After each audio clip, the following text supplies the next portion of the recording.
Assalamualaikum warahmatullahi wabarakatuh. Puji syukur saya panjatkan kehadiran Allah SWT atas berkat rahmat dan hidayahnya. Juga saya dapat mengikuti kembali sertifikasi dosen pada tahun 2022 gelombang ketiga ini. Merupakan suatu harapan besar bagi seorang pendidik dosen untuk dapat mengikuti sertifikasi dosen. Saya sudah pernah satu kali mengikuti sertifikasi dosen, namun belum berhasil. Mungkin Allah SWT belum mentakdirkan lulus di awal mulainya sertifikasi dosen dilakukan. Tapi saya tetap semangat untuk dapat ikut lagi. Alhamdulillah tahun ini bisa ikut sertifikasi dosen. Besar harapan saya di tahun ini bisa mewujudkan impian saya, istri dan anak-anak agar ayahnya bisa lulus sertifikasi dosen di tahun 2022. Amin. Salawat dan salam senantiasa kita aturkan kepada junjungan kita Nabi Agung Muhammad SAW yang kita nantikan syafaatnya bagi di dunia maupun di pada masa nanti. Saya sangat bersyukur dapat menjadi pendidik, dosen di perguruan tinggi Ilmu Bina Insan dalam mencerdaskan anak bangsa sebagai tenaga penerus di masa yang akan datang. Seorang tenaga pendidik dosen harus dan wajib melaksanakan tridharma perguruan tinggi, yaitu bidang pengajaran, penelitian, dan pengabdian kepada masyarakat. Yang mana tiap semester harus dilaporkan dalam bentuk BKD. Nah, unsur pengajaran. Sebelum saya mengajar, saya mempersiapkan rencana pembelajaran semester atau RPS. Ini seperti ini, contohnya. Nah, ini RPS-nya, contohnya seperti ini, RPS, Statistik Ekonomi dan Bisnis. Kemudian RPS, Manajemen Produksi dan Operasi. Ini contohnya. Selain itu, saya juga menyiapkan buku-buku penunjang, baik buku statistik maupun buku manajemen produksi dan operasi. Nah, selain itu juga saya mempersiapkan PPT dan video pengajaran agar untuk memudahkan mahasiswa di dalam menerima apa-apa yang saya sampaikan di tiap pertemuan baik di kelas maupun secara daring atau online. Nah, ini modul yang saya siapkan, modul pelajaran statistik ekonomi dan bisnis sebelum pengajaran, kemudian modul pembelajaran manajemen produksi dan operasi. Ini sudah saya siapkan, contohnya seperti ini. Nah, ini contohnya modul. Ini modul statistika ekonomi dan bisnis, contohnya. Kemudian modul manajemen produksi dan operasi, contohnya. Ini modul contohnya.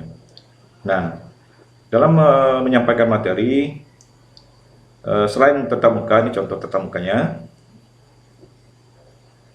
saya juga menggunakan WhatsApp dan Google Drive agar satu untuk memudahkan komunikasi dengan mahasiswa yang saya ajar, kemudian untuk memudahkan dalam memberikan materi dan dalam mengumpulkan tugas-tugas yang saya berikan setiap pertemuan.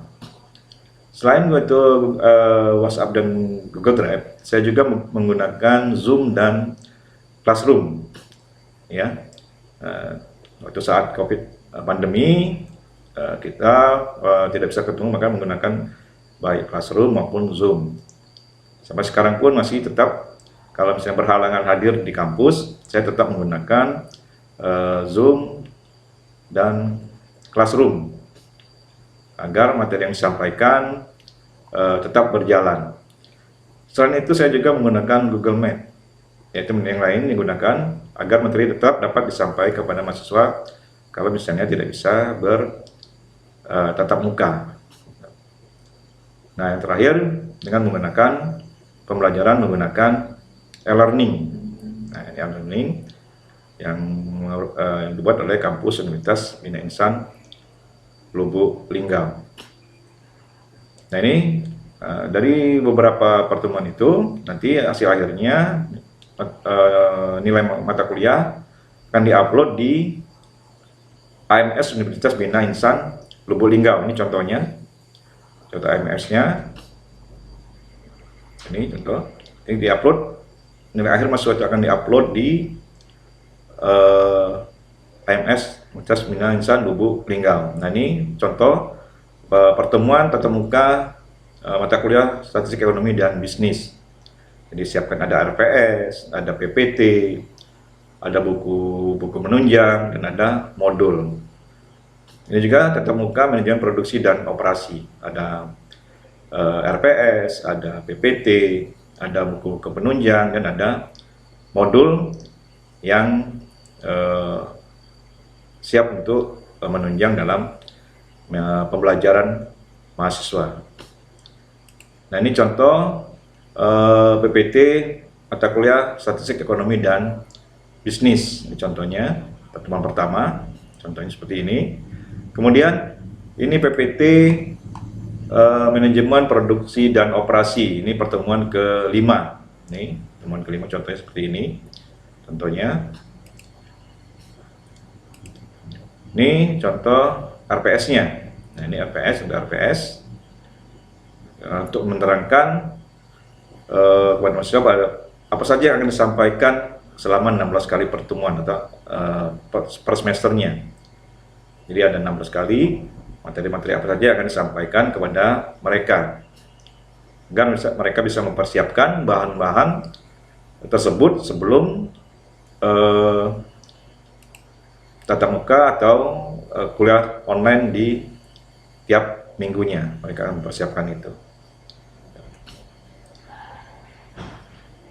Ini contohnya misalnya, nah ini, jadi ini awal perkuliahan ada RPS, dipersiapkan buku-buku penunjang, ini mata kuliah statistik, kemudian ini mata kuliah produksi, kemudian ada ini modul, ada modul statistik, ada modul manajemen produksi, ini PPT-nya, statistik dan manajemen produksi. Kemudian ada video pembelajaran juga dipersiapkan. Kalau misalnya mereka bisa melihat dulu apa yang akan disampaikan ke minggu ini dengan menggunakan video pembelajaran. Nah, ini metode tatap muka, ada menggunakan Google Drive, kemudian menggunakan WhatsApp, kemudian menggunakan Zoom dan Classroom, kemudian menggunakan Google Meet, dan menggunakan e-learning. Dan hasil akhirnya nanti baru menggunakan AMS Universitas Bina Insan Lubuk Linggau untuk menginput nilai akhir mata kuliah tersebut. Nah, selain tridharma pengganti yang pertama itu pengajaran, juga yang kedua adalah unsur penelitian. Nah, sebagai pendidik dosen, saya diwajibkan untuk melakukan penelitian dan publikasi karya ilmiah. Saya telah menerbitkan beberapa kali publikasi ilmiah per semester dengan home base, yaitu bidang ilmu manajemen, baik di Fakultas Ekonomi Universitas Bina Insan maupun di perguruan tinggi lainnya, yang menerbitkan publikasi ilmiah berikut kalimat yang pernah saya terbitkan. Ini contoh-contohnya ini. Yang pertama di pengaruh sumber daya manusia terhadap kinerja pengelola wisata Kota Lubuk Linggau. Kemudian ini juga di Musirawas Utara. Kemudian ini ada di Kabupaten Musirawas, ada di Kota Lubuk Linggau. Nah, ini contohnya publikasi yang pernah saya lakukan. Nah, alhamdulillah juga saya pernah mendapat hibah penelitian dari L2 Dikti dengan untuk asisten ahli, yaitu dosen pemula. Alhamdulillah dari penelitian itu memunculkan keluaran, yaitu jurnal atau publikasi ilmiah, itu analisis kinerja manajerial pada bank konvensional di Kota Lubuk Linggau. Nah, dengan adanya penelitian dan publikasi karya ini, saya berharap bisa berkontribusi baik dan berbagi ilmu bagi instansi pemerintah, perusahaan, BUMN, dan masyarakat, serta dunia akademis khususnya bagi mahasiswa, teman sejawat, dosen di lingkungan Sembilan Insan maupun dosen seluruh Indonesia. Jadi bisa ikut berkontribusi dalam mengembangkan ilmu pengetahuan yang ada di Indonesia ini. Tridharma yang ketiga adalah pengabdian kepada masyarakat. Adapun yang pernah saya lakukan pengabdian kepada masyarakat yaitu ada di Kota Lubuk Linggau, kemudian di Musirawas Utara, ini contohnya ini ada. Kemudian di Kabupaten Musirawas,